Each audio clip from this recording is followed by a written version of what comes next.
All right, Steeler fans, it is Monday. It's time for the Monday morning conversation. This is a familiar voice, both on my Let's Ride podcast as well as every Friday on the Black and Gold Blueprint. Roy Countryman joins us. What's up, Roy? How's it going? It's going well, Jeff. I'm glad to have you on here. We finally are able to sift through some free agency, and we're still on the draft trail here as it's coming down, but we're starting to get some answers on how the roster is going to be shaken out going into the draft. Absolutely. And Roy has a really strong scouting background. And I do want to ask you a couple things about draft, the lead up to the draft, pro days, and stuff like that. But let's back up. Let's talk about players who the Steelers have acquired, players who the Steelers have lost. And I want to kind of see if maybe there are some breadcrumbs being spread as to what we can expect in the draft in terms of where the Steelers go, especially without a second round draft pick as we sit here right now. Let's start with that DK Metcalf trade. What were your thoughts on that? Were you for it or against it? I was absolutely for it. And I know everybody's making the case now that we have two head cases outside, but I really looked at DK Metcalf as a professional player. Yeah, he had his moments where he blew up on the sidelines, but all you need to do is turn on the tape of him running down the defender 90 plus yards. That's all I need to see. Yeah. He's a professional in the field and he takes it serious blocking. So he's everything you want in a Steelers receiver, that physical element that we want in this, Arthur Smith offense. He's going to, we got to see a little bit of Arthur Smith offense with A.J. Brown when he had him. And, you had that big physical outside presence. It's going to free up some more targets for Pickens if he's here.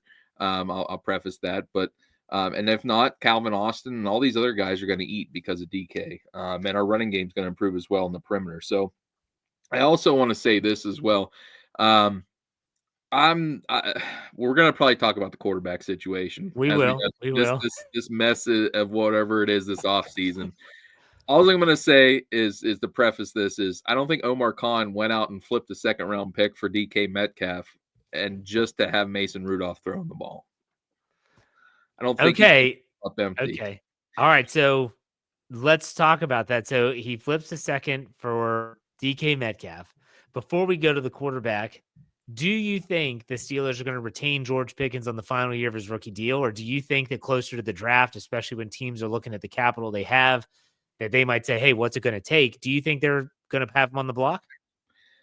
I wouldn't put it outside of the realm, but I would say that it's not going to happen right now. I think if that deal is going to happen, it's going to be on draft day that maybe one of these teams miss out on a Matthew Golden or a Teteroa McMillan and want to get that difference maker. That's the only way I see it happening. And I think that's the way Omar Khan has kind of set up his deck of cards for draft day. And I think the aggressiveness that we're going to see in the coming weeks I think we'll speak to that because we'll talk about who I think is going to be the quarterback target for the rest of time here. Okay.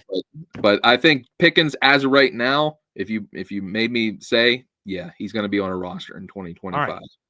So really, in terms of wide receiver, talk about a huge upgrade from what they Oh had my in goodness! 2024.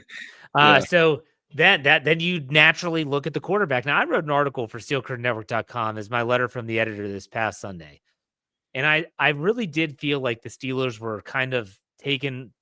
I don't know if off guard was the right word.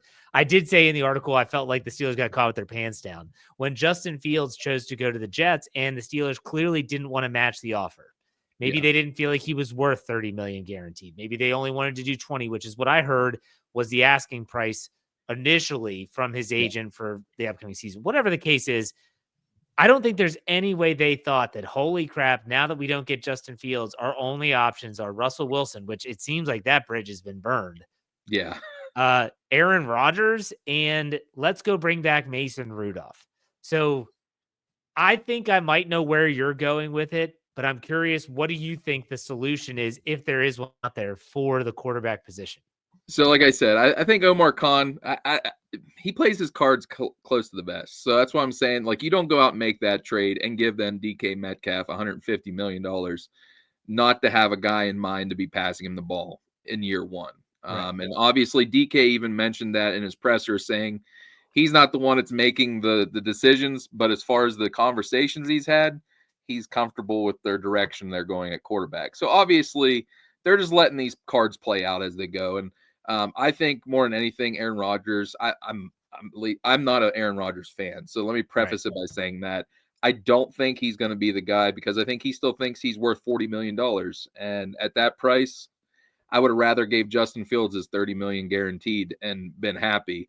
So I think price does come into play here a big time. I think Russell Wilson is gone. I don't think he's going to be back.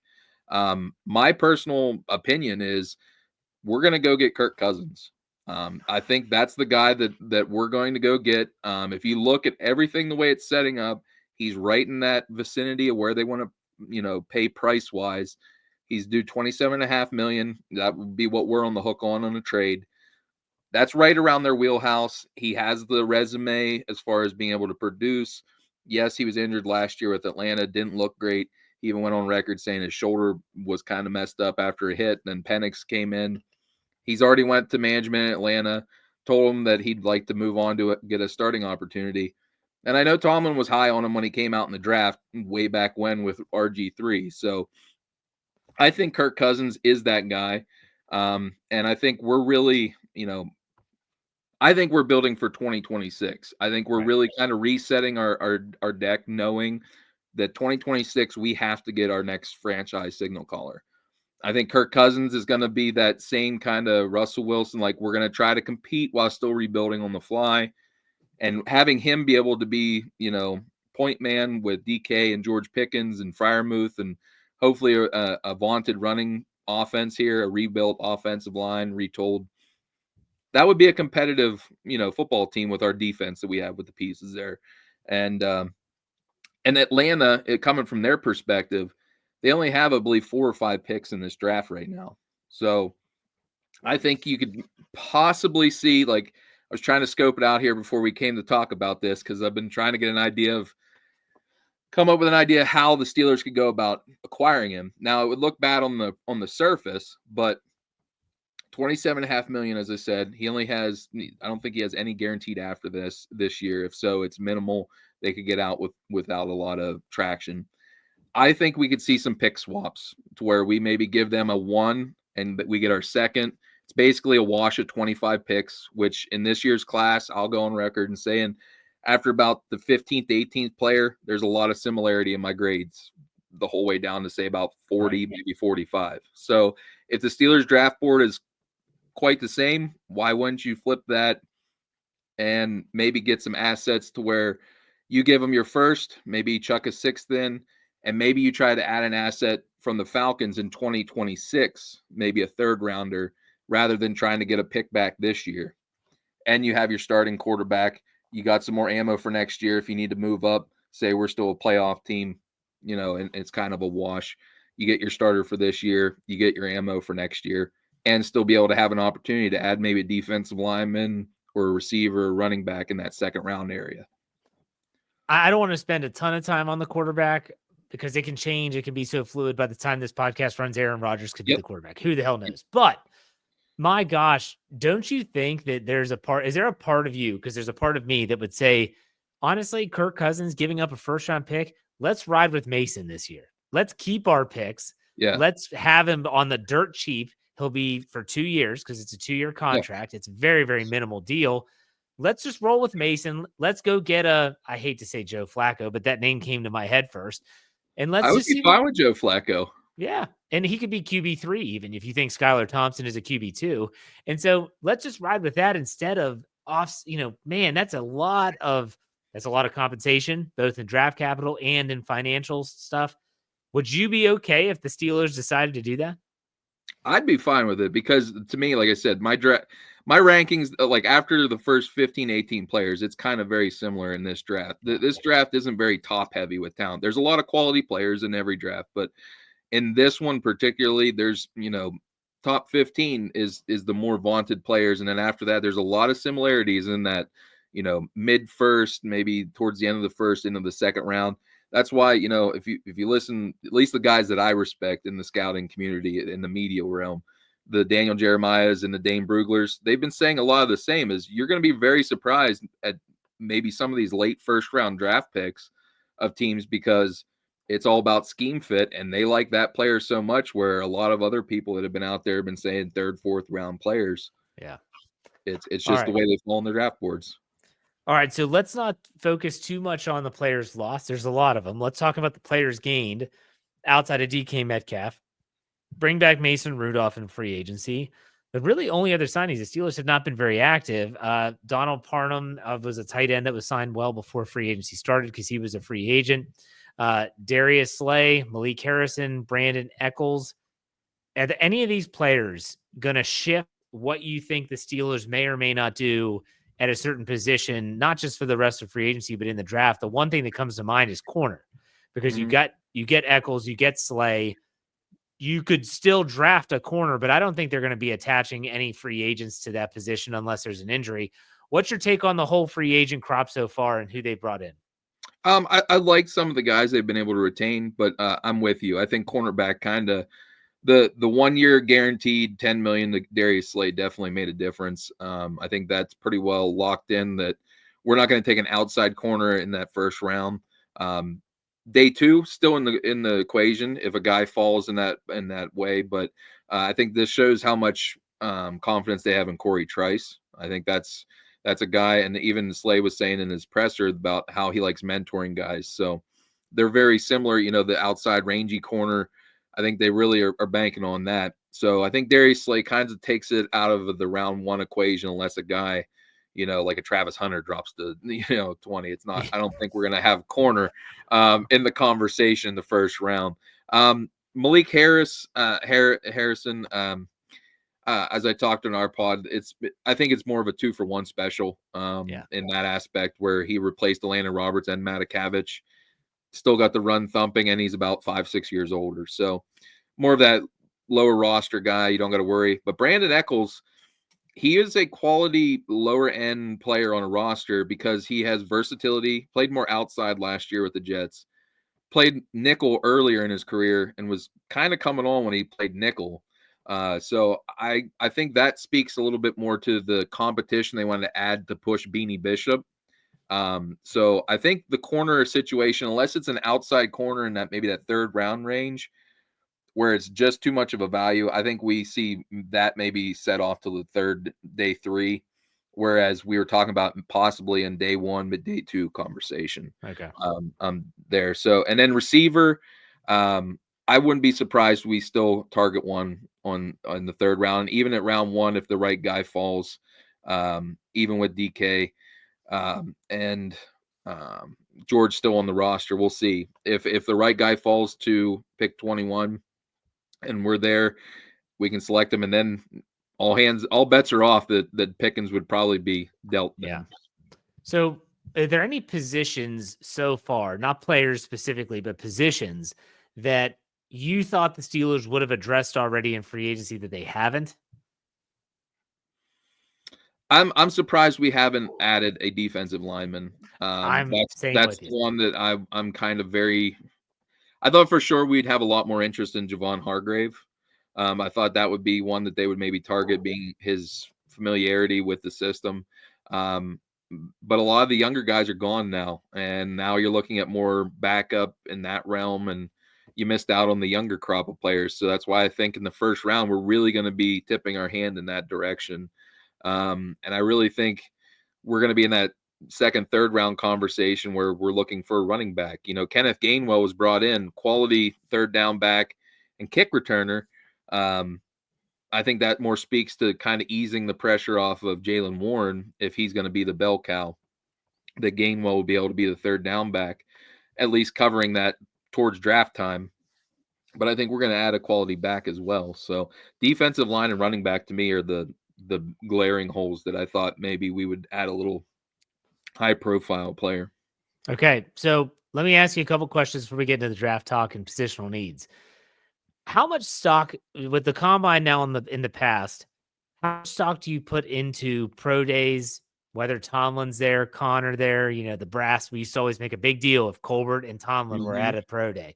Does that still carry weight for you? And also, let's start with that, and then I'll do the follow-up. Do you still keep your eye out? Because I know Tomlin was down at Georgia, and people are like, why is he at Georgia? There's not a lot. This isn't a strong class out of Georgia. What's he doing? What's your take on that? I kind of discount it somewhat. For me now, one of the things since Colbert's kind of went out of the equation, and now we have Tomlin. He always has his pit stops he makes along the way. I take more into the effect of which coordinators are there. If Okay. Arthur Smith is there, or Terrell Austin with Tomlin, or with Omar Khan, or these front office executives, those are the ones that make my antenna go up, because Got now it. you're talking not only about the head decision maker. You're now talking about schematically wise. We're going to be breaking this guy down, whether it's at dinner before we're going to be talking, or on the whiteboard maybe prior. That's interesting. So now let's talk about player performance. You saw them, you saw their tape, all their whole college career. You saw them run, jump, whatever but they tested at the combine. Where do you put their pro day results in comparison? Um, I don't want to say completely dismiss them, but it seems if if you compare a pro day to a combine performance, it's always a tick or two better, and Yeah. it's usually because it's whoever's testing them is from the school. So, and a lot of these guys, they get tested by all 32 teams, and they all have different times and all different results. But I think it's more when we get to this stage, it's just checking the box. It's not really that you're going to move a guy up, say, an entire round. If he runs like a 4.4 to a 4.43, it's not Yeah. going to make that much of a difference. Now, what make you maybe go back to the tape and evaluate, if he runs a 4.2 and you thought he was a 4.4 guy, yeah, you're going to go back and be like, do I see that on the field? Or did he just train for 2 months to run like that? Right. Because Let's it's a lot different than running a 4.2 in shorts than it is a 4.4 with pads on, or a 4.2 yeah. with pads on. So So quarterbacks, this is a unique perspective now with the Steelers not getting Justin Fields. There's a lot of people that think the Steelers are going to draft a quarterback in this draft at some point, whether it's first round, third round, who knows. And these quarterbacks at their pro days, they get to script their own workout. Some workouts are really long, some are more brief. I don't know. What is your take on, or let's change it up. What are some quarterbacks the Steelers fan base might want to keep their eyes on as the pro day circuit continues leading up to the draft? Because if there is some truth to that the Steelers are going to draft a guy, it's got to be a right fit with round talent, etc. Any quarterbacks fit that mold? yeah, the one that's on everybody's radar now since the combine is Tyler Shuck from Louisville. And I'd be hard pressed to say if he wasn't, say, 2 years younger, he'd probably be in the first round conversation easily. But being he's going to be a 25-year-old rookie, I just get horror shots of a Brandon Weeden going in the first round. And and that's not to say he still can't have a 10-year career as a starter, but the guy did have 2 season-ending injuries. Now they wasn't like soft tissue injuries or anything like that. It was kind of freaky that one was a leg and one I think it was a collarbone. So nothing really in conjunction with each other. But the guy was in the same recruiting class and played behind Justin Herbert. So I mean, he's been in college for a minute. Um, but at the tape at Louisville, you can't get any better coaching with the Braun brothers up there. They do prepare them well. He's went through a myriad of different offenses, so he shows that he can come in and probably play right now. Um, Okay. so that's a guy to take note of. I would be comfortable even in the second round if we had a second round pick to take him. I'm just not taking him in the first round. Jackson Dart is another one that's everybody's been making a big hoot and holler over, and I like his tape a lot. But I would not be comfortable with 21. If you're telling me I can drop back maybe 10 picks and try to grab another third rounder or fourth rounder in this draft, I would probably take Jackson Dart. But he's probably going to have to sit behind a guy. So you're looking at a guy that's going to have to sit behind Mason Rudolph to get acclimated to a pro style offense, because Ole Miss is known with that Lane Kiffin offense to have a little bit of gimmicky stuff. He can't go through progressions at an NFL caliber level. But he has moxie, he has a big arm. He can run. So that's another guy. And then Will Howard from Ohio State, I think would be more along that guy that you can never really just replace, but he can start you for like 5-6 years and get you to a 500 or a little bit better record. So here probably looking at like a late day 2, maybe early day 3 in Howard from Ohio State. But Shuck's the guy I think everybody that's been on. I personally just can't stomach to give a 25, 26-year-old in the first round. That to me is especially whenever we have a need on defensive line. The way we need to get younger there. I can't take a quarterback like that in the first round. So there's a lot of people that say that, when they took Kenny Pickett in 2022, that it set the team back. And I can't help but feel like, okay, if that's factual, and that just depends on the individual and whether they believe that or not. But let's say that is factual. If they took a Jackson Dart at 21 and he doesn't even play in 2025, and then everyone knows that the quarterback class in 2026, regardless of what Arch Manning or any of those players do, it's a deeper group of quarterbacks. What are you going to do? Not play this guy, not know what you have, and then go draft another one? That doesn't add up to me. The more I think about it, the more it makes sense that they don't draft a quarterback unless it's like round 7, like a Quinn Ewers or someone like that, who is like literally you're just going to be a backup. Maybe we get something out of you, maybe not. Are you on board with that as well? I'm 100%. I've been on record. I know I was on Jim Wexell's podcast and he was pressing me about Tyler Shuck, and I'm like, listen, man, if you're gonna force me to make a decision, I don't want any of these quarterbacks in this draft. I understand that they're gonna have to add one probably on day 3 just to add to the quarterback room itself, because we basically, you already mentioned, Skylar Thompson and Mason Rudolph is all we have.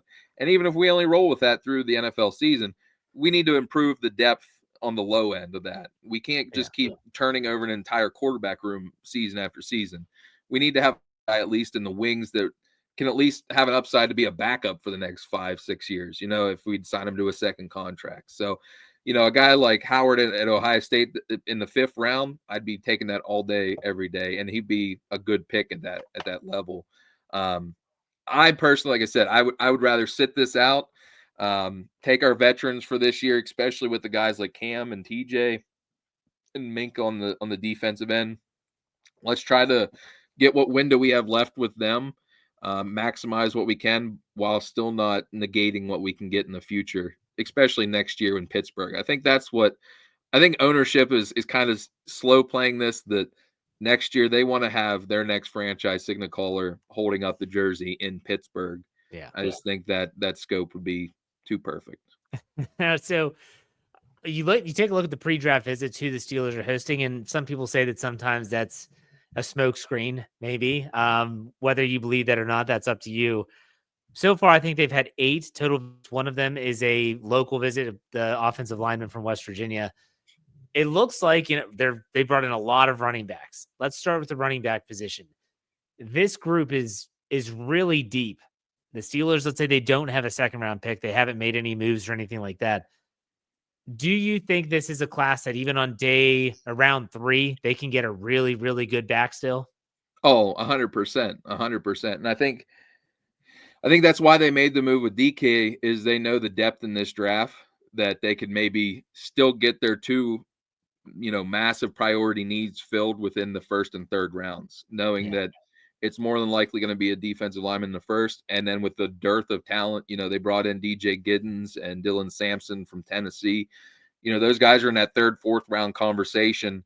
And, you're probably going to slow play it as a rookie, because we all know how the coaching staff does that. Warren will probably be your entrenched starter, but these guys are going to get some, 25, 30% of the share early on in the season with him. So I think it's going to be more of that power back type, and Giddens kind of fills that need. He's more of a slasher, has a little bit more explosiveness, but his pass catching prowess is there as well. Dylan Sampson is an underrated back in this draft from Tennessee. He had massive touchdown production the last 2 years down there. So, plus he's an SEC player, and we all know the Steelers really covet guys that play in the SEC. So I think that would be a 3rd, 4th round target. And you're seeing a lot of players now, especially in that running back core that they're bringing in, fit kind of in that wheel well we're talking about. Yeah. So that assumes that we are looking at the Steelers potentially taking a defensive lineman in round 1 at 21. We know the big names are probably off the board before 21. Who are some potential players that could be available there that the Steelers fan base should keep an eye on? At pick 1, you say? Yeah, 21. Yeah, pick 21. I'm saying probably Kenneth Grant would be the guy that you're looking at right now, at least off rip, from Michigan. If he's there, I think we're as happy as a pig wallowing.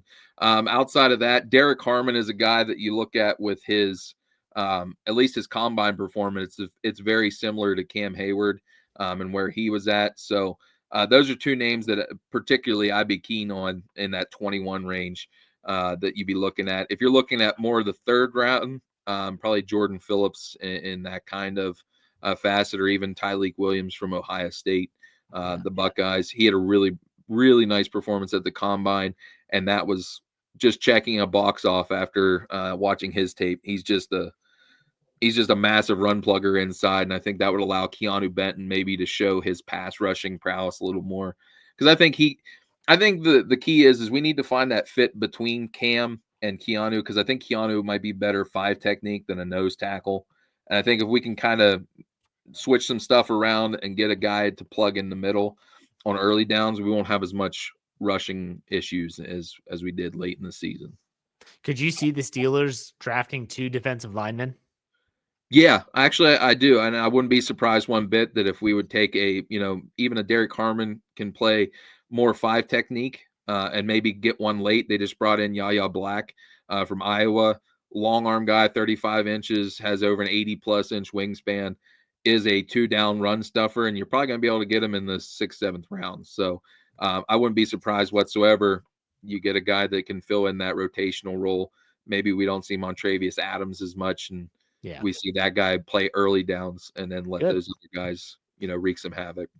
All right. Before I let you go, I got to ask you your take on the compensatory draft pick theory that is floating around Steeler Nation right now, that the way that they're handling free agency, they're letting all those guys from 2024 go. And these are big, hefty contracts. And so when you look at Dan Moore getting his contract in Tennessee, you look at Good for him, by the way. Oh, absolutely. Absolutely. James Daniels getting a decent deal for a guy that ruptured his Achilles tendon down in Miami last year. I could go on. Justin Fields is going to count towards that. They can only get 4 picks in that comp formula. There's a good chance they might get 4 picks if those players play a significant amount of snaps in 2025. Are you buying into this philosophy and this theory that the Steelers, like, you know what, we're going to try to get as many picks as we can for 2026, and that way we can package them all and move up if we have to? You buying into that? I'm 100% buying into that. As I was talking earlier, I think next year is the year that they want to go get their next quarterback. So that's why it wouldn't surprise me in some of these deals that we're talking about. Say we went with this cousin deals I talked about, where we take a little bit of hit in this year's draft to get more capital for next year, and even a Pickens deal maybe in draft day. Maybe you take more on like a 2nd or 3rd round in the 2026 just to have the ammo in there in case we get a flash in the pan with a veteran quarterback, or even Mason Rudolph with this defense, that we can still go up and get our guy, whatever it may need be. I wholeheartedly believe, because I believe Dan Moore will probably get us a 3rd with that comp. And then James Daniels and some of them other guys, even Justin Fields will probably get us a 4th. It's not just your 6th, 7th round dart throws. You're getting quality picks that are going to be valued, especially next year's draft. So I got to ask, because everyone talks about 2026. You know these players so much better than I do. Who are the quarterback names to keep an eye out for that draft class? And I know everyone's like, Arch Manning. Well, the guy's really young. Like, there's a really good chance I think he would stay in Texas, but still, who should we be keeping an eye on next college football season?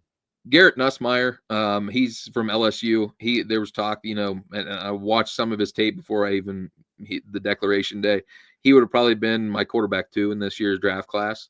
Son of an offensive quarterback coach, offensive coordinator in the NFL and the college game. So grew up around the game. Nussmeier is one of the guys to keep an eye on. Nico, I always butcher his name, Milaneva or whatever it is, from Tennessee. Right? Big time arm. He has the frame that we like, the 6'5", 235, the running ability. Definitely those 2 guys is ones you want to be keeping an eye on. And Arch Manning, of course, you can't, knock him too much, but I really think that's the guy they're hoping that they would have a chance to get. But I'm not so sure he's going to come out with just 1 year of quality starting experience there. So there's going to be a lot of different guys that get a chance here. I'm just trying to look at my list here quick. Even Taylon Green from Arkansas, he was a transfer from Boise State, freak athlete from the Feldman list. He's playing at Arkansas for a 2nd season here. I think there was Penn State quarterback. Penn State, is it Aller? Yeah, Drew Aller. That was the one. I Yeah. couldn't remember his name. Too bad. Penn State. That just shows how much of a Pitt fan I am. I guess I can forget about the Penn State players there. But no, Drew Aller, he just scares me because his accuracy sometimes wanes when he's under pressure. But big time arm, that big frame that we like, and we know the Steelers love their local kids, so it wouldn't be surprising if they're interested in him as well.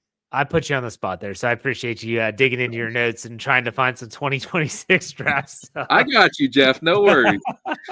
All right, man. Well, I've taken up a lot of your time. I appreciate it. Roy, why don't you plug everything that you're doing from Big Country Scouting on down? Yeah, make sure to check out my personal website here, prospectencyclopedia.com. It has all my offseason database, draft rankings, just about everything you need for this time of year, free agency tracker. And also make sure to check out the podcast here. Like Jeff said, Black and Gold Blueprint. He's been the blessing to allow us to have a little bit of airtime on the Steel Curtain Network. So it's been fun with me and Rob experiencing that there. And just thank you for having me on the show. No problem, man. Until next time, we'll be talking before the draft, so take it easy. Sounds good, Jeff. Enjoy your evening.